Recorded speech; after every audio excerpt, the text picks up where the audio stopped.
Hey everyone, today we have a very special person with us, Chris Dreyer. Chris is the owner of rankings.io.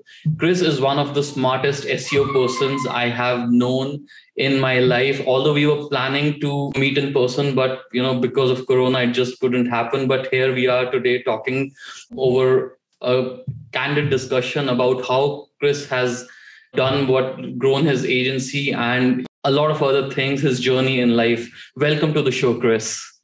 Thank you so much for having me. I'm excited to be here.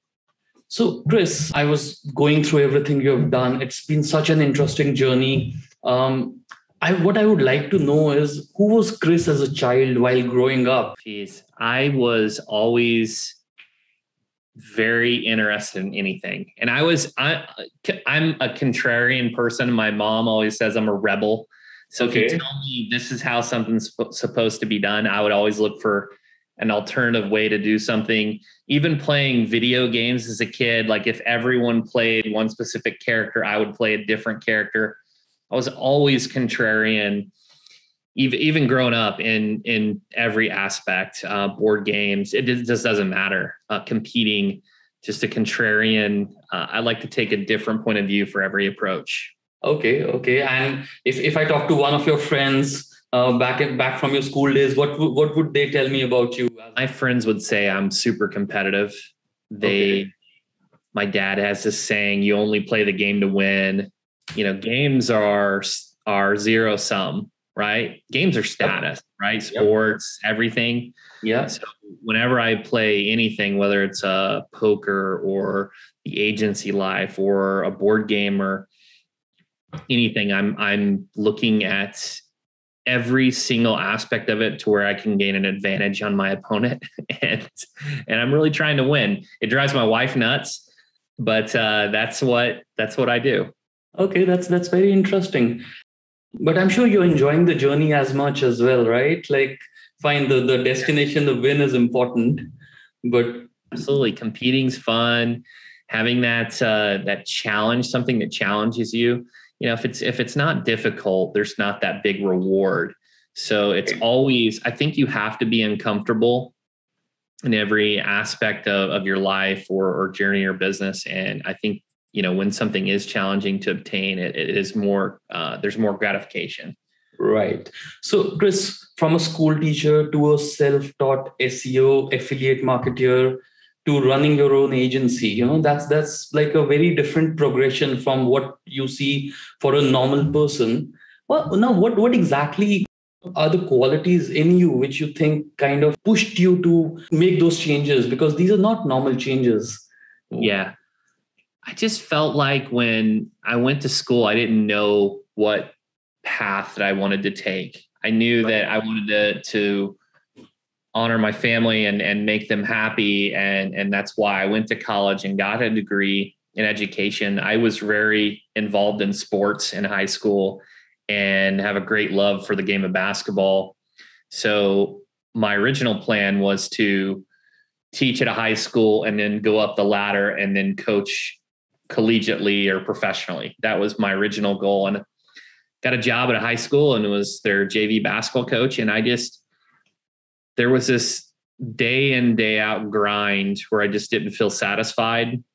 Okay. I had a lot of time. And I say this is really cliche, but I typed in how to make money online. And I found Ed Dale's 30-day challenge to affiliate marketing. Back in the day, there wasn't courses and I remember that challenge. Absolutely. Yeah.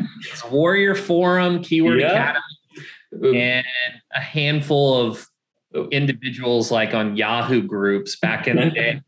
Now it would be kind of the equivalent to Reddit. Digital Point Forum, Warrior Forum, like a few forums. And okay, so you did the whole 30-day challenge and you ended up making the $10, I think it used to be. Yeah, it was like $10. But when I received that initial payment, my life, I know $10 is not very significant, but I could see opportunity. I knew that, hey, very real effort. I made $10. Imagine if I applied all my focus into this avenue. And that's what happened. I obsessed. I went all in. and learned and consumed everything I could. And by the end of my second year teaching, I was making significantly more doing the affiliate marketing than I was teaching. So it was a natural course trajectory to go into affiliate marketing. What exactly were you promoting in affiliate marketing? That's really fun. My first site was loseadouble.chin.com. I don't think that site exists. But we ranked number one for double chin for like 3 or 4 years. Oh, wow. I ranked number one for acai fruit when that was popular, when it was on Oprah, and how to stain concrete floors. And stain concrete floors, I ranked number one for that for years. In fact, I was the number one Kindle direct publishing book on Amazon back when that was early. Okay. For that book. And those were a few of the avenues. I even had stuff on pastry chefs. I had a Best Man Duties Kindle direct publishing book, and I had a generator website that when all the hurricanes were hitting the US, Katrina, all of my generators sold out. Like we sold every single one available. Just really a lot of bizarre. Yep. That's what, like, I used to be in AdSense and affiliate. And while I was doing AdSense, I used to have a website on almost everything, like single keyword beauty. I used to rank on treadmills, weight loss, like you name it. And, there would be a website. So I completely get it. And then what happened? Panda Penguin, the crazy animals. I mean, all of us back in the day, I normally have the eZines coffee mug here. I had like 100 of those coffee mugs that you would author.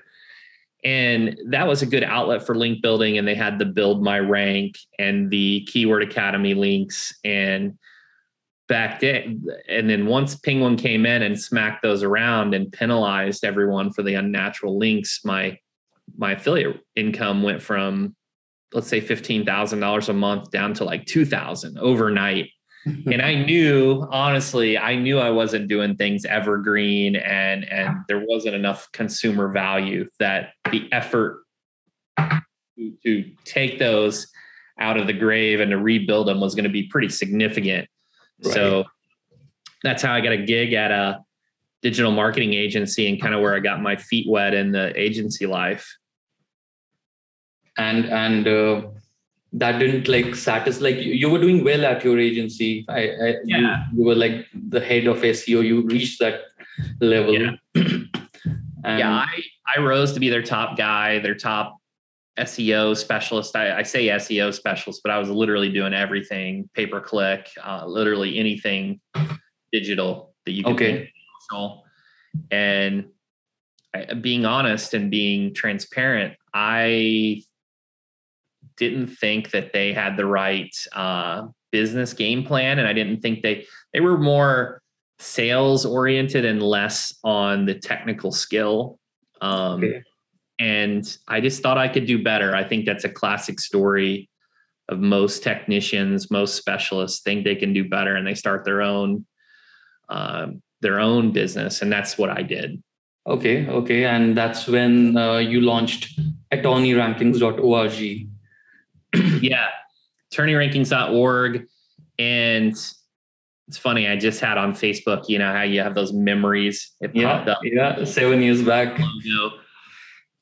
We launched it and I'm going to do air quotes, a full service provider because, we're trying to offer anything digital. We're trying to increase our top line and really anything. We would take on anything to generate cash and revenue at the beginning. We couldn't be too selective because we didn't have a brand. We didn't have reputation, testimonials, and case studies. And eventually over time, we really developed that reputation for SEO. That's my core competency in terms of like a digital skill. Mm-hmm. And just kept niching down. So we referred out all of our pay-per-click business and focused on SEO. We referred all of our design and focused on SEO. And the interesting thing is, even though individuals think that you're giving away opportunities, we're actually creating them because of our focus on SEO. We could put all of our energy and all of our vision into making that the best service possible. And then that allowed us to create reciprocal, mutually beneficial referral relationships with these other agencies. Although I wanted to talk about this a little later in the show, but talking about PPC, fine, I understand design. That's a completely different ball game. Maybe even social media is quite, like it needs special skill sets. But SEO and PPC really go hand in hand. And, with the changing dynamics of the SERP world, like Google, they are kind of the owner of the show, the king of the jungle, right?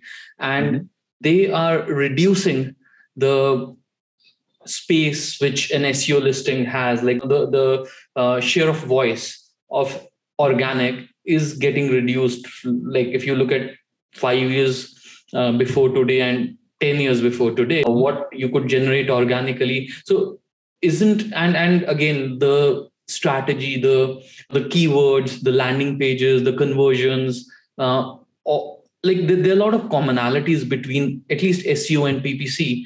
So everything else I can completely understand, but these two, because we are kind of in have been in similar boat. Back in the day, I used to run an agency, SEO Next, then we became Digital Next, again completely reverse of what you did. Maybe it was a wrong decision back then, but yeah. So do you still like feel that PPC and SEO would not perhaps be a good mix of services, like the organic, the search company versus the organic company? So we could have a lot of fun with this. I feel that all marketing channels to some degree can be beneficial with the right focus and for the right cost, because attention shifts and there is arbitrage in what you would pay for one channel versus another. For example, right now, most individuals are doing away with radio. Okay. And people don't even think about radio as much. Well, the cost for those spots have significantly declined. Sure. In the beginning, pay-per-click, everything was 10 cents a click. And now in the legal vertical, car accident lawyers, $200 a click. Yeah. So it changes. And from a marketing standpoint, from a unique selling proposition, I can sell them both ways, right? I can sell the advantage of, hey, let's do pay-per-click.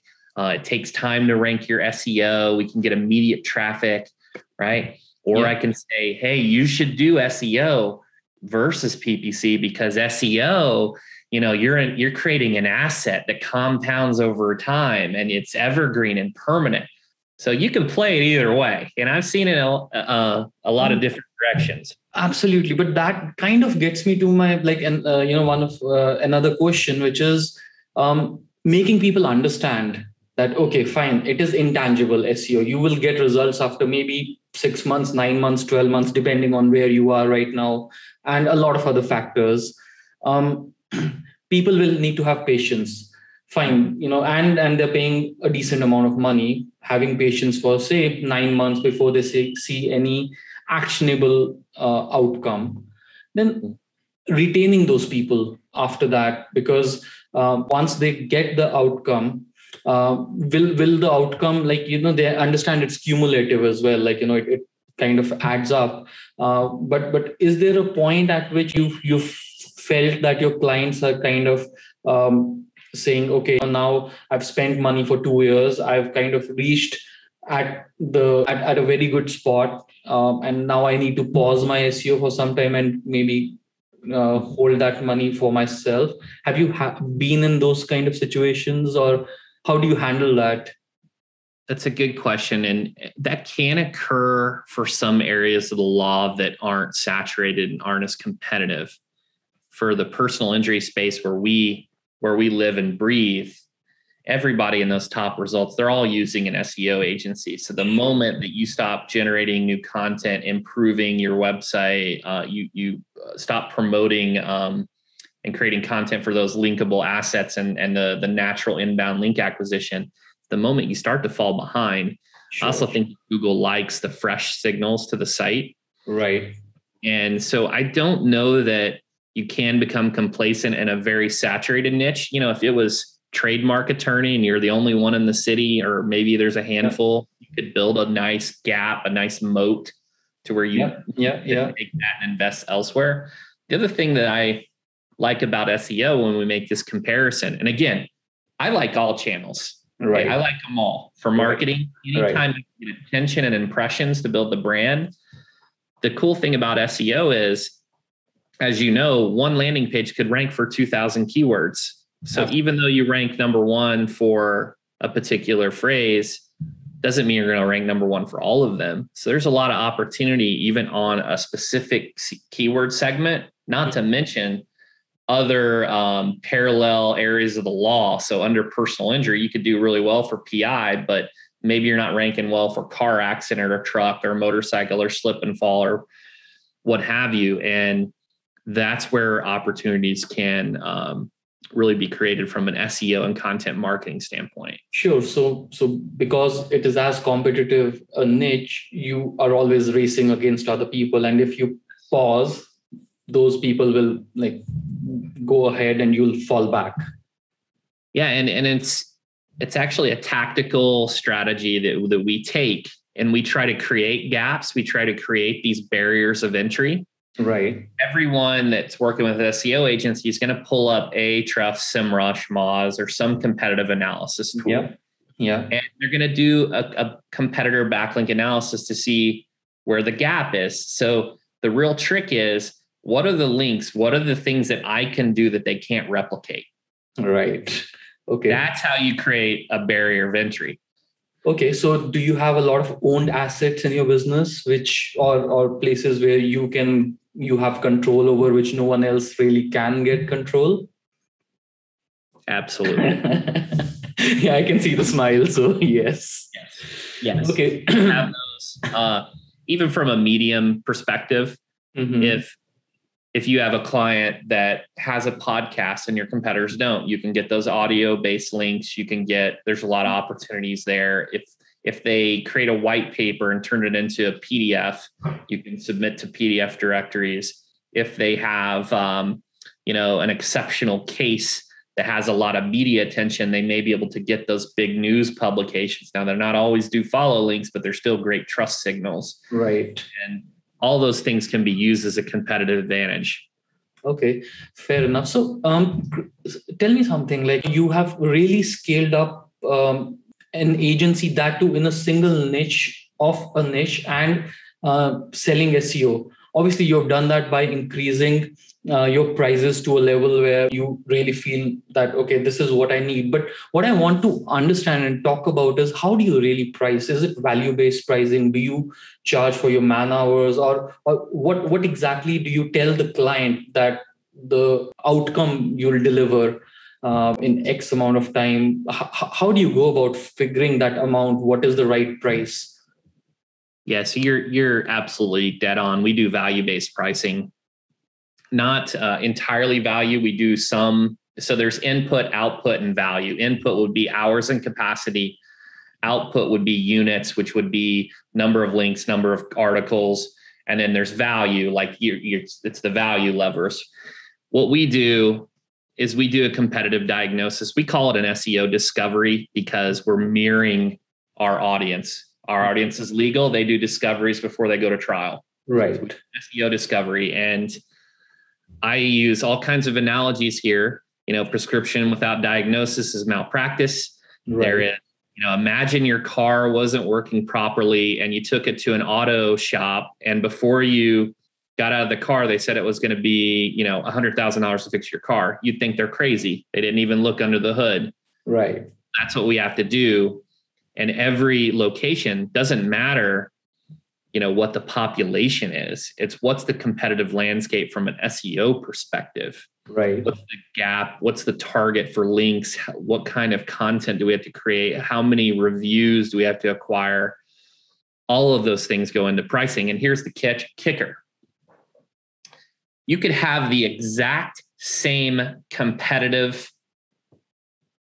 strategy in two locations, but you could charge differently, even though you're going to employ the same tactics on a value-based pricing, because the value of a case in Los Angeles is more than it would be in a Louisiana, or in California than it would be Louisiana, because they can get more larger settlements in California than they can for Louisiana. So that all of these things can play in value-based pricing. But would you tell the client, would you talk about ROI? Okay, that you will, so whatever you're paying in X months, you will start seeing results, you'll start seeing traffic, leads, again, marketing qualified, sales qualified leads. So do you go into that much depth with your clients? And how would you actually give that time frame more importantly? Yeah, and it's always art and science, right? It's always an estimate, but it is setting expectations. Mm-hmm. I think the most critical component of any relationship with a service provider is setting expectations. We call it internally teaching our clients not to be crazy. It's if you don't set expectations, then they get upset because they don't know. That's true with everything in life, right? Yes.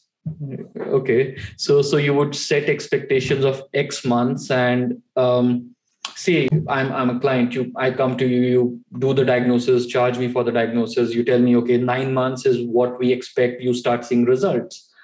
Now, very important part is the attribution of what traffic comes through SEO, what traffic, because top of the funnel, middle, bottom is easy. Last click attribution goes to SEO, but top of the funnel keyword, you might have gotten that traffic, but then they're doing remarketing, then they're doing all kind of activities. Those people get into the funnel, they send emails out, so the attribution changes. So how do you tackle that? And like, do you actually show that, okay, out of the $100,000 they've invested with you in SEO, they have gained Y leads and Z results, something of that sort?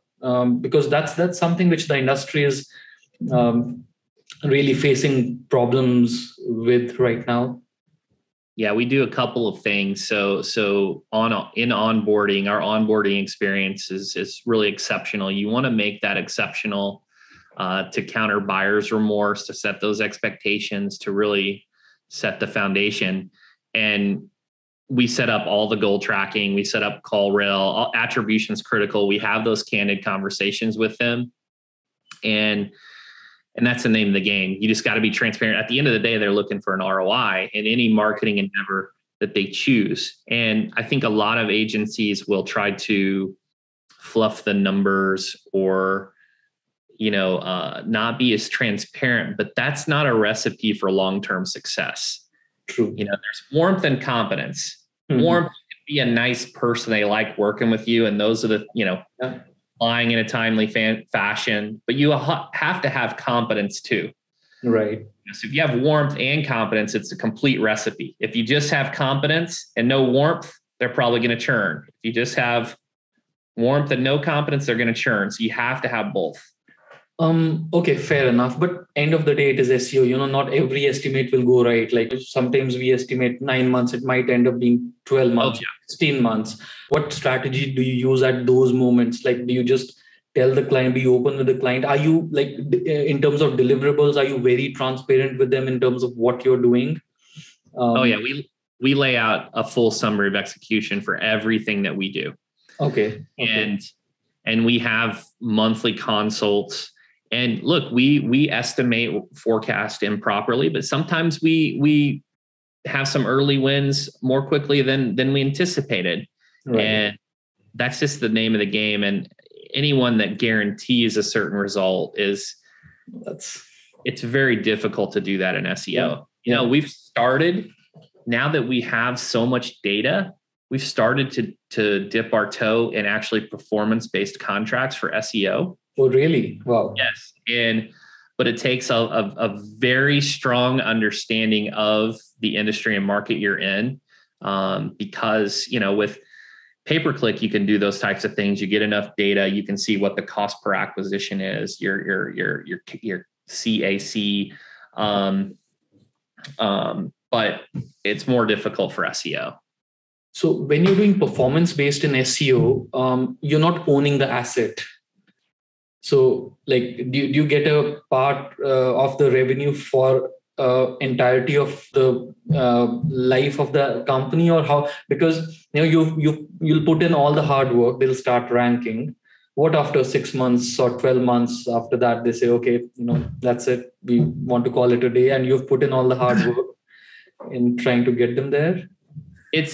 I'll tell you a couple different considerations for this. The first one is we only do the performance-based when not only our attribution is incredible, but the client side attribution with their case management system, with their CRM is phenomenal with their data.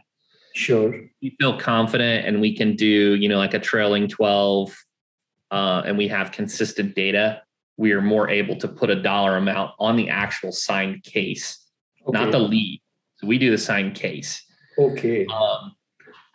The other thing to think about is if you are the best, and I'm saying this, I'm not trying to say this with ego or anything. If you are the best and you know that they don't have the option like you, then then your risk of churning is less. And also you can do things like a crazy risk reversal. Hey, within the first 60 days, if we're not the best agency you've ever worked with, you're not confident in our ability to deliver results.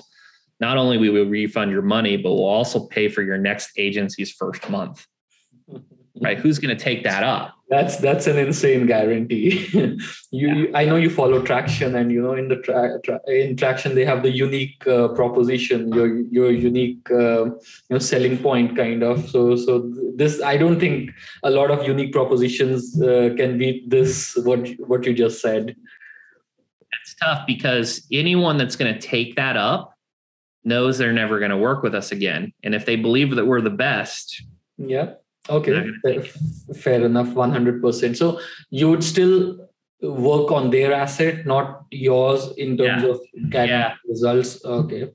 Yeah, that's a downside. I know particularly legal, right? I know that Arizona and Utah have some non-attorney ownership laws going into place, but I know former agency owner, Ian Bentley, creates those assets, right, and sells the paper lead.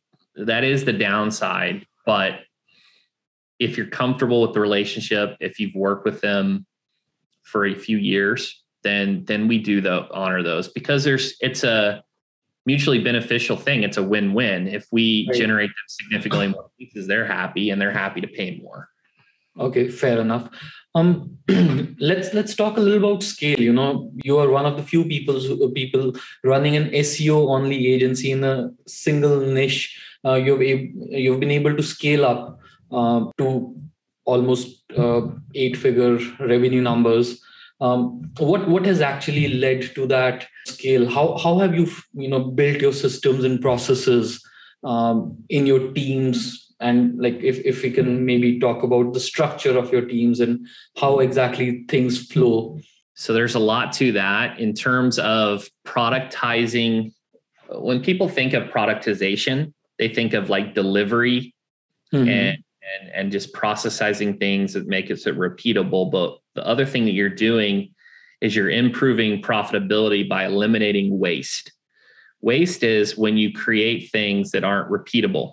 Right? It's a blank canvas and you always have to do things that are different. So you can create efficiencies that increase profitability. It also allows you to create a structure for your company for scale. So when you have particularly one service, you can take it almost in an assembly line type of manner, similar to like a Henry Ford type of model. Right. Even prefabrication could be external outsourced companies or manufacturers, but we're an EOS agency. Yep. We have an accountability chart. We're set up by function. We have a hierarchy. We are a top-down traditional model. We are not a pod. Pods have an advantage of cross-functional departments that have better communication and they can be autonomous. Difficult with a pod is we use strategic partners and outsource some of our work to content production, some link building. Right. And we have an outsourced partnership. The top-down hierarchy traditional works a little bit better. Okay. Also, like you said, the assembly line model, pods are not the best for that. Like you would train a set of people to do a certain thing multiple times. So you have account managers who are handling the clients who are just the functional roles. Like they would only talk to the clients and not do any of the delivery parts. They would strategize and talk to the clients. Yeah. So our departments are starting from the left, finance. We're a profit first company, Mike McCallowit. I just bought the book, you suggested in one of your podcasts. Oh, nice. Profitable company. So yeah. Okay. A profit first finance department. Then we have marketing, which is attraction. Sales is acquisition. Then we have accounts, and then we have operations. So it's left to right. Our accounts department have their head up, strategy, communication, looking for opportunities, and it's separated from fulfillment. Okay. Because if they're involved in fulfillment, they have their head down, making sure work's getting complete, and they can't have their head up looking for what the client actually needs. So that's why we separate them. Okay. So the accounts team would just talk to the client, strategize, look at competitors. Each account manager is handling with the size of clients, they cannot manage perhaps a lot, but what kind of numbers do they manage, each account manager? Yeah, we like our account managers to manage up to 200,000 MRR per month, 200K MRR. Now, the size of our accounts, that could be anywhere from 4 to at most 10 accounts. Sure. Okay. Maybe 12 at the very, very most. So it's not that tremendous amount of volume that you hear other agencies where an account manager has 20 or 30. I mean, some situations we have an account manager that just handles 4 because the accounts are larger. Right. And do you have a set of things they have to do every single month? Like, look at the competitors, look at the content, like because they're not really doing any production work, other than talking to the client, what else do you get your accounts team to look at? For us, primarily, it is content ideation, strategic, on the strategic side of content selection, what content needs refreshed, if there's keyword cannibalism, if there is missing content. It's very heavily focused on content. I would say, when you're looking at working with strategic partners like us, for example, link building, what's an account manager going to say? Like, I want more links, right? They can't drive it really. Yeah. Backing up on a local perspective, what are they going to say? We want more citations. Yeah. Okay. Yeah. Right. They don't have the ability to drive in those areas. Sure. So content and client relationships. Yeah. Okay. Primarily. So all the communication. So, because nowadays clients prefer communicating over different channels. Some would prefer Slack, some would prefer WhatsApp, some would just want you to call them. So how do you handle your account team talking to the clients and then keeping it all together so that, if someone has to actually see what's going on in an account, you can just have a quick view at the maybe account director level, or if you want to maybe have a look, it's easy for you to quickly analyze. Really good question. So in our onboarding series of emails, we ask how they prefer to be, what their preferred communication method is. Is it email? Is it text? Is it phone? Is it Zoom?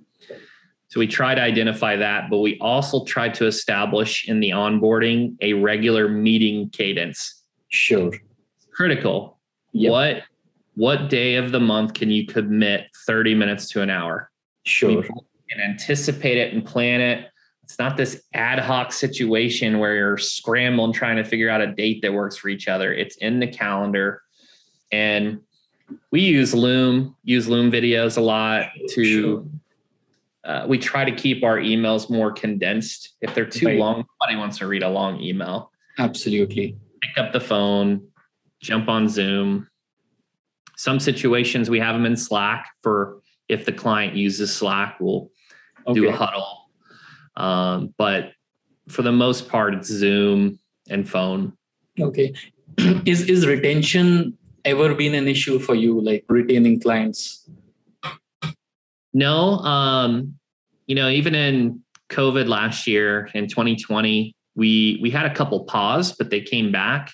Okay. We've always had a really high retention percentage, and I think it is, our background. It took me a while to get into I need to market and do sales. I was always extremely focused on delivering a high quality result, and that's really helped us retain. That's the best way to kind of grow a company, at least for the initial phase, because it gets you referrals, which is perhaps the best source of clients. What about retaining employees? Because that's your kind of most important asset as a services agency. How do you retain your employees? Like I saw some very interesting things which you do differently from most of the other agencies. I would love to hear more about how you go above and beyond for your employees in terms of trainings and everything else. Geez, I'll try to. There's a lot that goes into this, and talent, retaining talent's a big problem, a big issue for a lot of agencies right now. So we overpay probably by 10% is number one. Okay. Do 20 days PTO at start. Okay. I know everyone loves to talk about the unlimited vacation policy, but if you look at the studies, your employees actually take less time off with those. Yeah. We force our people to take a week off. Mm-hmm. We do 100% health insurance. We pay every penny of it.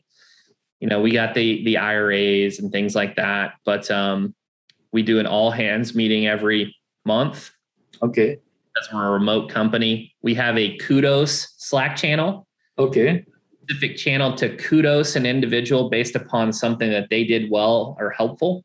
Okay. Everyone loves that. That's a very nice add-on. Yeah.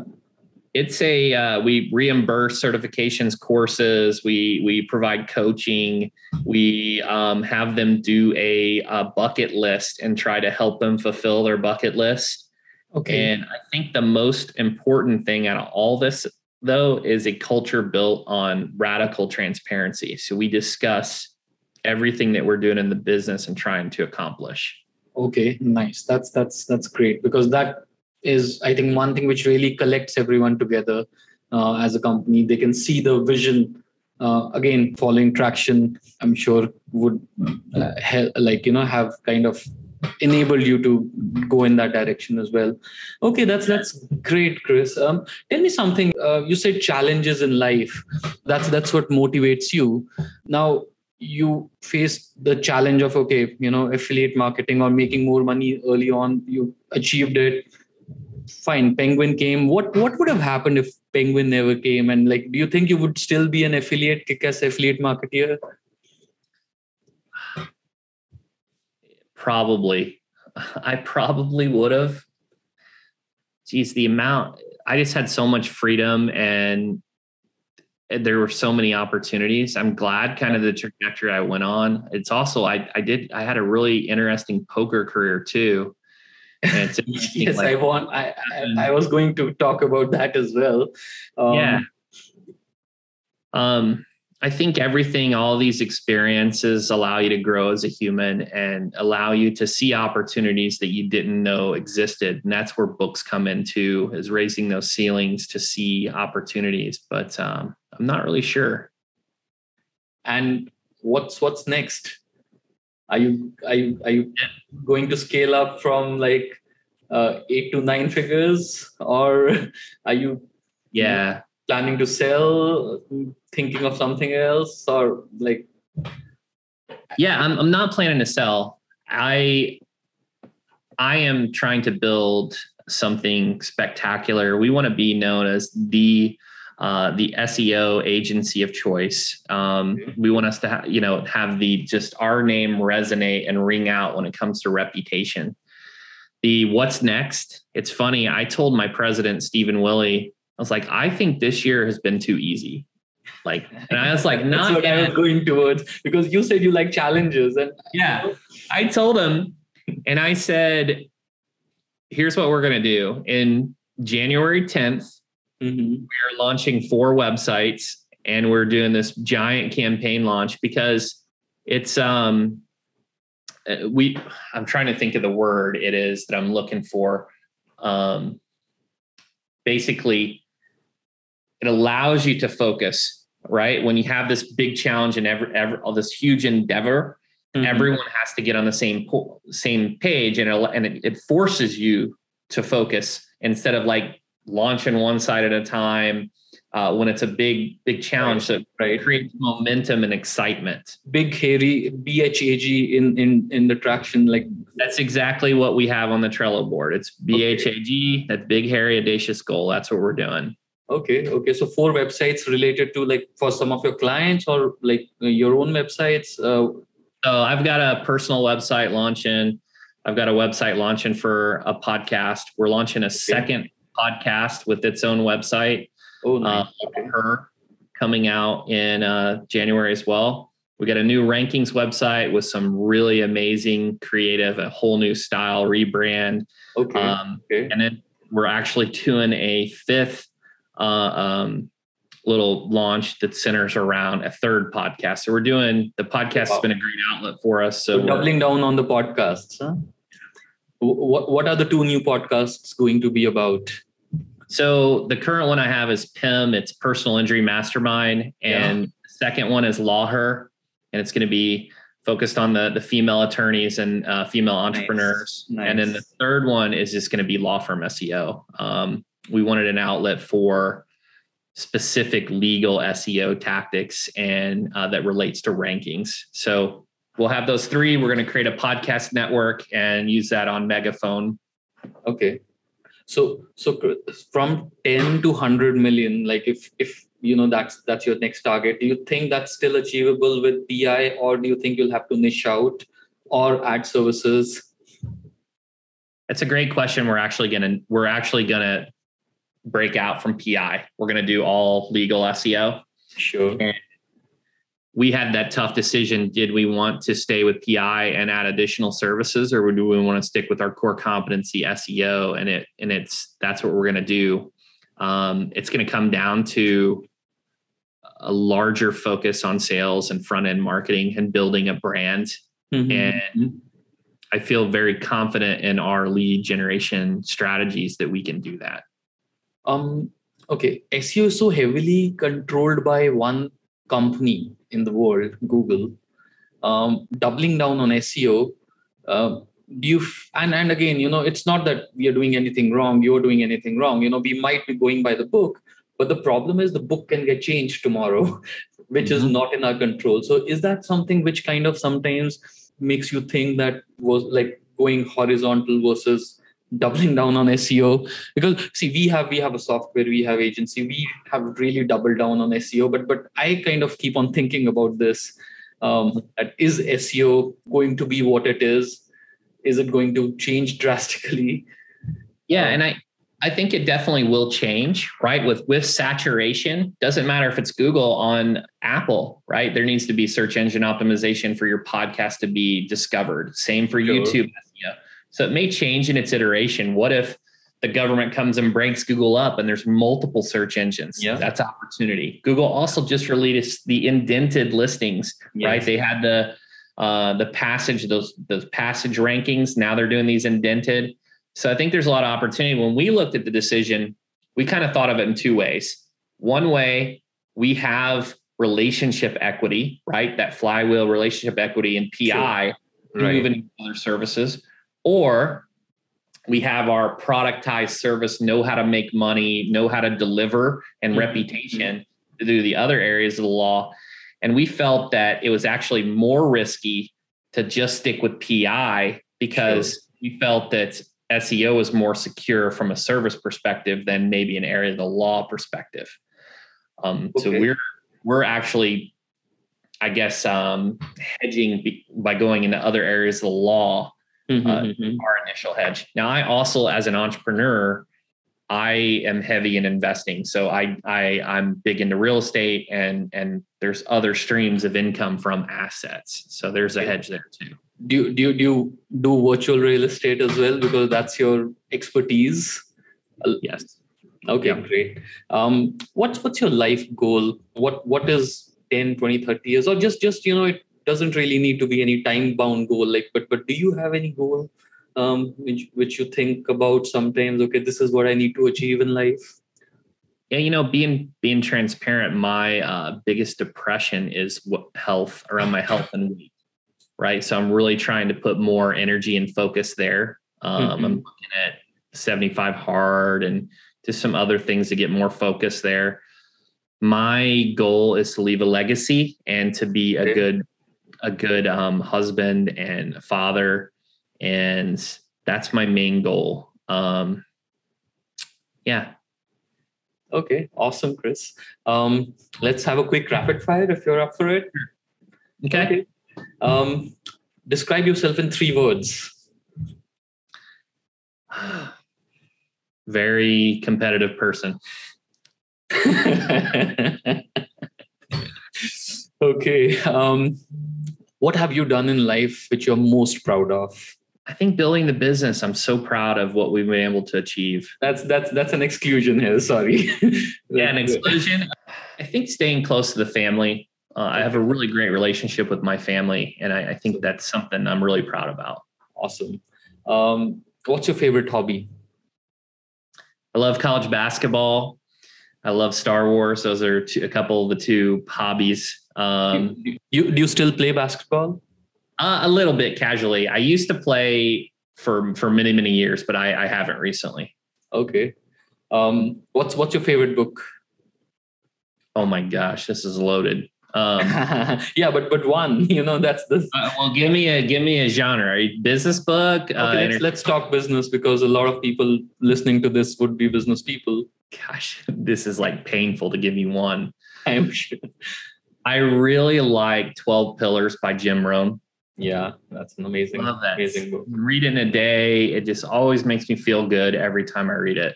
Okay. Chris, what is that one thing you wish that your 20-year-old self knew? Don't pull that fire alarm in the apartment complex, no matter how funny you think it would be. Hey, it's going to work out. Just keep learning, keep focused. It's going to work out. Okay, Chris, it was great having you on the show. If anyone from the audience wants to reach out to you, what's the best way to get in touch? Yeah, the social media network I'm most active on is LinkedIn. So you can find me on LinkedIn, and then you can visit our website, rankings.io. All right. Thanks a lot, Chris. Chris Dreyer from rankings.io. It was great talking to you. And thanks for sharing all the knowledge bombs. This was amazing experience listening to you, talking to you. Thanks a lot, Chris. Thank you so much for having me.